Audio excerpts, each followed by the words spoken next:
So NFTs and cryptocurrencies have been kind of dominating the public discourse, at least online, for the past several years, but have gotten really hot over the past several months as NFTs have become more popular and more, casual users or casual tech people, or just, for lack of a better word, we'll call them normies, have kind of gotten into the space.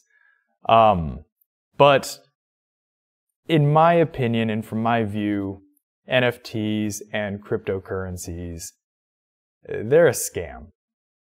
And there's been a lot of great coverage of this topic, I'm sure, from smarter people than me on both sides of the opinion aisle. But, I just wanted to come and talk about it for a second. I just wanted to kind of chime in because I've been getting a lot of questions, especially from my students, about like, hey, what do you think of NFTs? What do you think of cryptocurrency?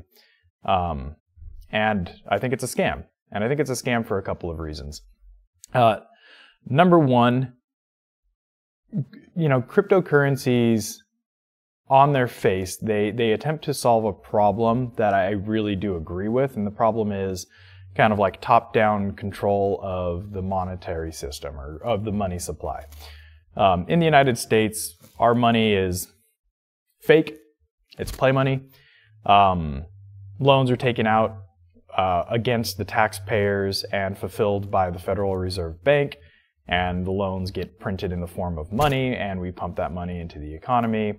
And it's not really backed by anything except for, number one, faith. Number two, the idea that the collective productivity of the United States citizenry will provide value to the currency. And number three, how well it can trade against other currencies, typically in the form of oil prices, right? The petrodollar. And so there's a weakness in that money supply. It's just fun money, it's monopoly money, and it's controlled by relatively few people. It's a highly centralized system. And so when Bitcoin hit the scene in, God, it must have been like 2009, early 2010, sometime around then. I don't have the dates exact.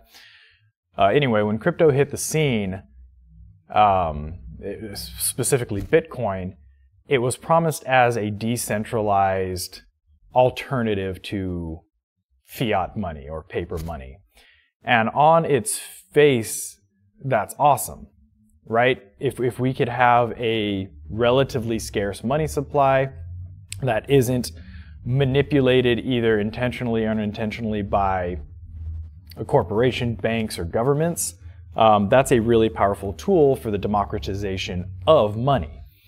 The problem with Bitcoin in specific is how the ledger validates transactions and what you can actually spend Bitcoin on.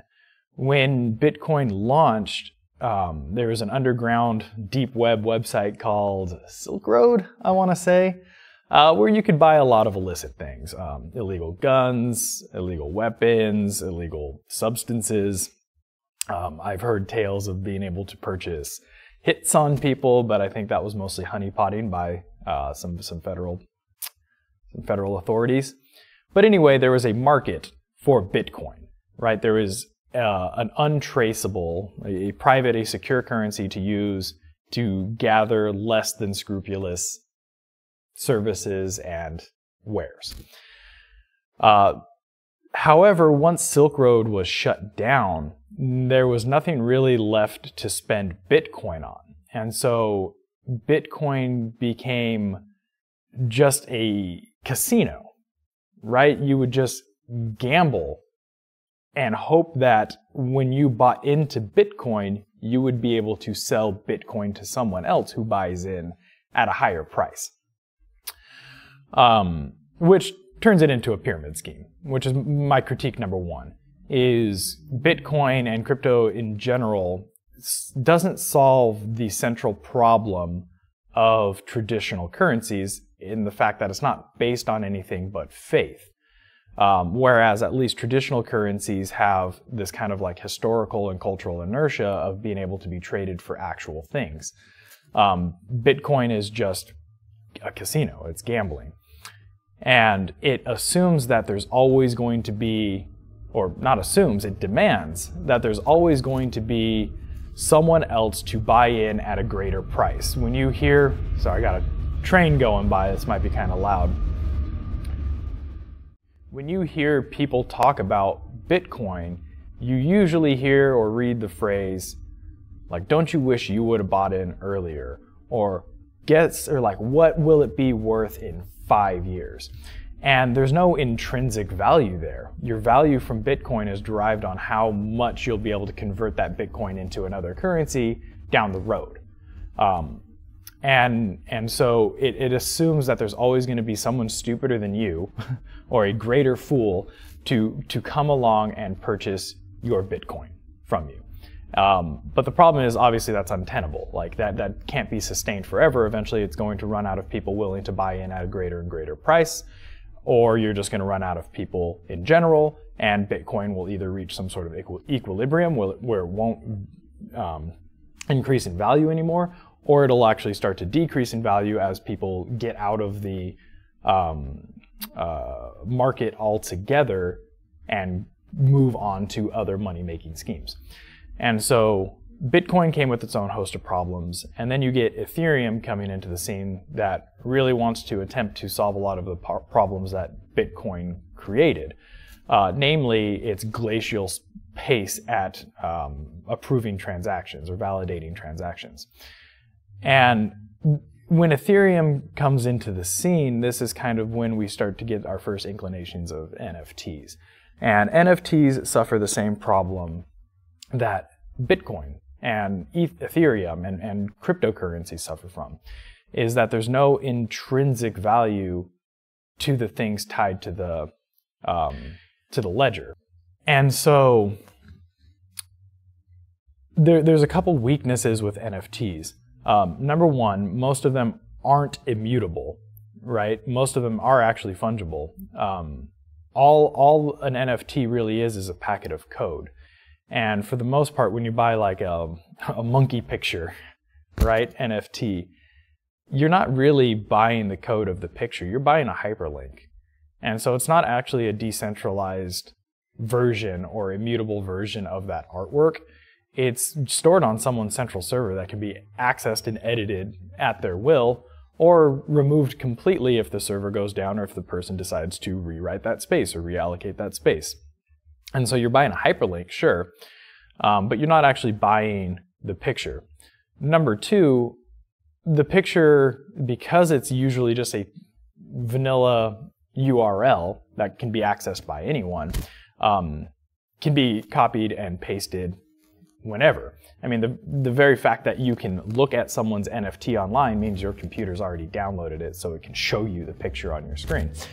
And because of that, you have to derive your value in some other place. Like most people purchasing NFTs aren't buying them because they like the NFT. They're buying them for the same reason people bought into Bitcoin. It's, you know, this could be the next big thing. Imagine what it'll be worth tomorrow. It assumes that more and more foolish people are going to enter the market and buy you out, right? You're going to be on either side of the pump and dump scheme. You're either going to be pumping it and dumping it on someone stupid, or you're going to be dumping it, or you're going to be the one it's dumped upon by someone promising you that you're actually in the pump.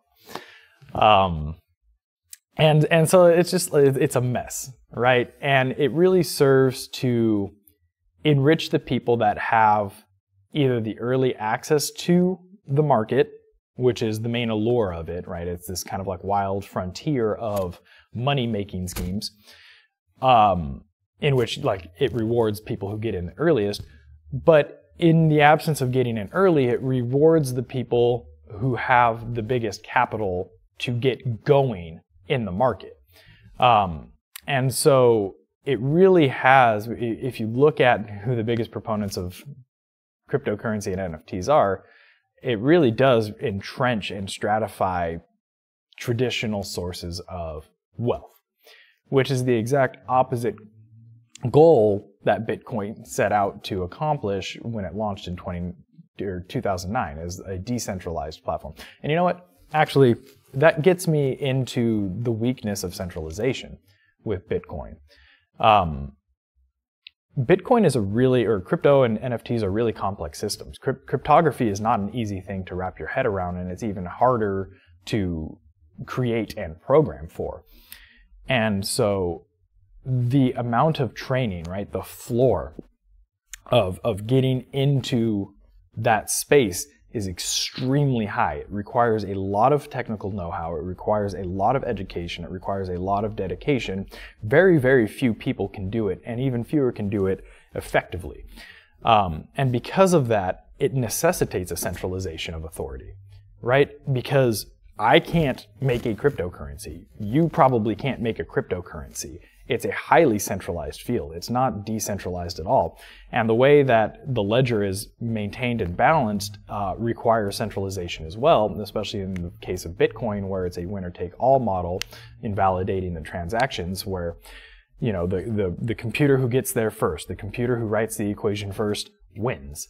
And so it's going to reward people who can afford the biggest, the fastest, the most expensive gear to mine that Bitcoin. And so it fails at decentralizing currency. It fails at tying currency to any sort of real tangible good. And it fails at providing intrinsic wealth or intrinsic value to the objects that you're buying. And this is a weakness of NFTs, of cryptocurrencies in general. And it really has just become a gambling marketplace for a couple 100,000 like rich internet tech bros, techno fetishists, whatever you want to call them, to get into the space, to make a quick buck, and to dump the losses on people who just bought in a tad too late, or people who maybe were a little bit desperate and turned to NFTs for a quick solution. Anyway, I'd love to hear your guys' opinion on the matter. I'm still very, very wary of NFTs and the direction that Web 3.0 is going, and I don't want to turn this into this huge video tirade. But I am interested in other opinions, especially if you're pro NFT. I want to get your kind of like insider scoop on that. So leave a comment below with your thoughts and opinions. Thank you guys for tuning in. I'll see you in the next video.